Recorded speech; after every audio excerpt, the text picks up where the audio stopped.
Kristen yang tidak sadar telah melawan Alkitab mereka sendiri dengan berkata tanpa ilmu dan bimbingan Alkitab itu sendiri, dengan mengatakan Bunda Maria mengandung Tuhan.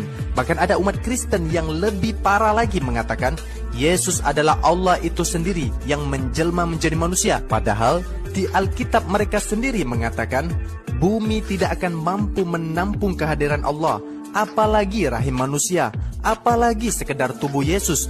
Bumi pun tidak akan sanggup menampung kehadiran Allah. Hal ini telah tertulis di dalam kitab Injil Bible mereka sendiri, yaitu di ayat Raja-Raja 8 nomor 27 yang berbunyi, "Tetapi benarkah Allah hendak diam di atas bumi? Sesungguhnya langit, bahkan langit yang mengatasi segala langit pun tidak dapat memuat engkau. Terlebih lagi rumah yang kudirikan ini, apalagi sekedar rahim Bunda Maria, bumi pun tidak sanggup menampung kehadiran." Haleluya, salam jumpa kembali dengan saya di hari yang diberkati ini. Saudaraku yang terkasih, akhir-akhir ini kekristenan selalu diserang dari segala penjuru, seolah-olah agama mereka paling benar. Namun ada juga mereka yang berkata bahwa Kristen tidak pernah menang berdebat dengan mereka. Ya, itulah kesombongan dari mereka yang merasa diri paling benar. Padahal kekristenan tidak pernah kalah. Ketika Kristen menang, maka hukum penistaan agama itu berlaku. Makanya banyak Kristen yang menang debat itu dimasukkan ke penjara karena dianggap menista agama. Agama Kristen adalah agama yang paling benar. Makanya hukum penistaan agama tidak berlaku bagi agama Kristen. Sehingga sekalipun Kristen dihina, dicaci maki dengan berbagai macam cara, hukum penistaan agama tidak pernah berlaku bagi agama Kristen. Karena memang agama Kristen agama yang paling benar. Kalau agama mereka seperti Eli Meron kemarin hanya ngomong masalah revisi, langsung heboh. Kenapa? Karena Kristen itu agama yang paling benar. Karena Kristen adalah pengikut Yesus. Yesus adalah firman Allah yang hidup. Makanya tadi baru saja kita dihina atau dianggap melawan Alkitab karena menurut mereka bagaimana mungkin dunia saja tidak bisa tampung Allah, bagaimana Maria bisa mengandung Allah. Saudaraku yang terkasih dimanapun kita berada, Alkitab tidak pernah berkata Maria mengandung Allah. Tapi Alkitab berkata firman itu yang jadi manusia, bukan Allah yang jadi manusia, bukan Bapa yang jadi manusia. Tapi yang jadi manusia itu firman.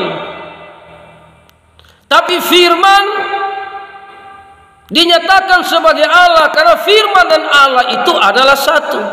Firman dan Bapa itu adalah satu. Tidak ada Allah, tidak ada firman. Tidak ada firman, tidak ada Allah. Jadi firman itu ajaib. Dia mau berubah jadi kertas, dia mau berubah jadi apa saja bisa. Tapi kenapa firman itu harus jadi manusia? Karena tujuannya untuk menyelamatkan manusia.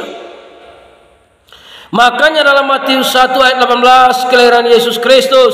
Kelahiran Yesus Kristus adalah seperti berikut. Pada waktu Maria ibunya bertunangan dengan Yusuf, ternyata ia mengandung dari Roh Kudus sebelum mereka hidup sebagai suami istri. Jadi Maria adalah perawan yang tiba-tiba sudah hamil, itu karena kuasa Roh Kudus, bukan atas hubungan suami istri dia bersama dengan Yusuf. Jadi sungguh jelas Alkitab menyatakan Maria mengandung dari Roh Kudus. Itu semua atas keajaiban Allah. Tuhan menjadikan manusia pertama Adam dari tanah. Tapi ketika Yesus Kristus datang, dia harus melalui proses seperti manusia. Dia harus dikandung, dilahirkan seperti manusia, dan dia memang adalah manusia, tapi manusia yang tidak berdosa. Dia kudus dan benar, makanya dia layak menjadi juru selamat karena darahnya darah yang kudus untuk menyucikan semua manusia yang percaya kepadanya. Jadi kalau dia berdosa, maka dia tidak layak menjadi juru selamat. Tapi dia manusia yang kudus dan benar, karena dia adalah firman yang datang ke dalam dunia, sehingga dia berkata, akulah jalan dan kebenaran, akulah terang dunia, akulah gembala yang baik. Jadi orang-orang Kristen di seluruh dunia dimanapun kita berada, tetap kita berpegang teguh kepada firman Allah, karena ini akhir zaman. Ada banyak orang mencopot-copot ayat firman Tuhan, dan mereka mulai kembangkan menurut logika mereka, hanya untuk menyesatkan banyak orang. Dan memang ini adalah pekerjaan iblis di zaman akhir. Iblis tidak mau masuk neraka sendiri.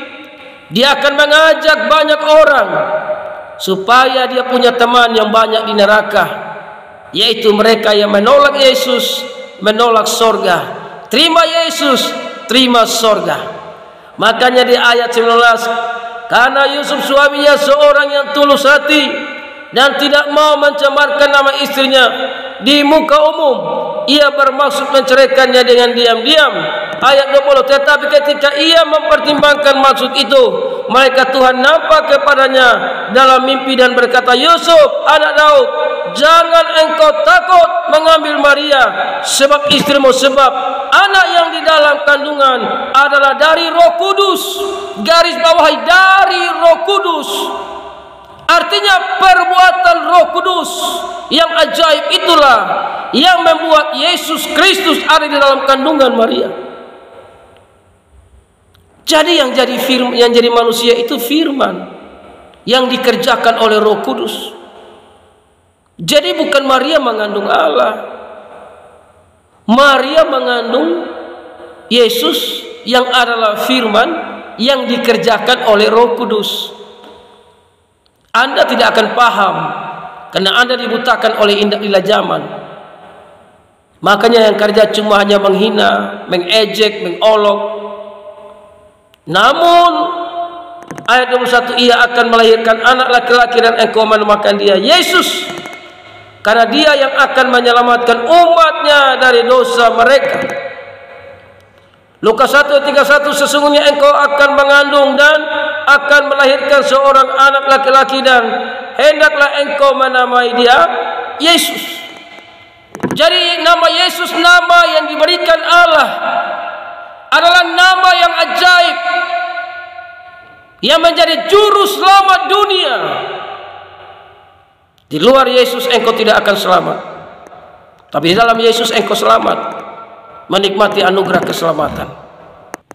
Jadi kami orang Kristen tidak melawan Alkitab, tapi kami percaya apa yang dikatakan Alkitab. Hanya orang-orang di luar Yesus yang berkata kami melawan Alkitab, itu namanya sok tahu, sok pintar, sok mengerti. Andalah yang melawan Alkitab. Tapi kami orang-orang yang percaya Yesus tidak melawan Alkitab, karena kami tahu Allah itu ajaib. Dia sanggup melakukan apa saja untuk menyelamatkan manusia dengan caranya dia sendiri. Karena tidak ada satu manusia pun yang bisa masuk surga dengan kekuatannya, dengan perbuatan baiknya, tidak akan bisa masuk surga. Perbuatan baik sebaik apapun, tanpa Yesus engkau tidak selamat. Sebab itu terimalah anugerah keselamatan, supaya perbuatan baikmu juga berkenan kepada Tuhan. Haleluya.